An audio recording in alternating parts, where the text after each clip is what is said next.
あれ、聞いた。はい。あれ。はい。はい。ですね、テストステロンの働き。テストステロンの働きについてちょっと、語ってみたいと思います。はい。見ますでしょうか。はい。男性的な体格や骨格を作る、テストステロン。テストステロンの働きは筋肉を発達させることですね。筋肉質、そして凛々しい男性的な顔立ちは、テストステロン値が高いということですね。はい。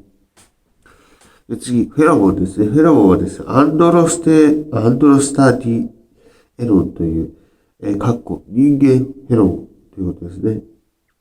の匂いですね。のことを言います。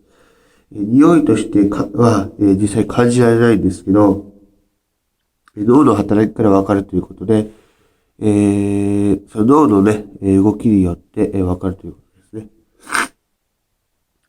で、あと、テストステロンがね、高い人は、誠実になるということですね。嘘をつかないということですね。嘘も、つくけど、多少の、そういう細かくですね、何回もつかないということですね。高収入ですね。競争に強く、出世が高い。決断力に優れ、リーダーシップが取れる。そしてですね、集中力が続き、効率が上がるということですね。はい、今日仕事ができるということですね。これは、余談なんですけど、金融トレーダー。これですね、薬指の長さを重視しているそうですね。はい。お金ですね。でですね、ある女性のキャラクターが言ってました。薬指の短い人とは結婚はしないということですね。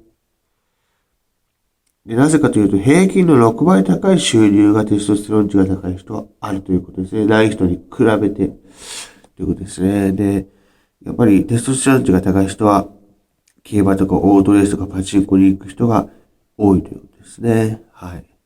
勝った時に、テストステロン値がぐんと上がり、負けた時には減るということですね。はい。ということで、以上です。ありがとうございました。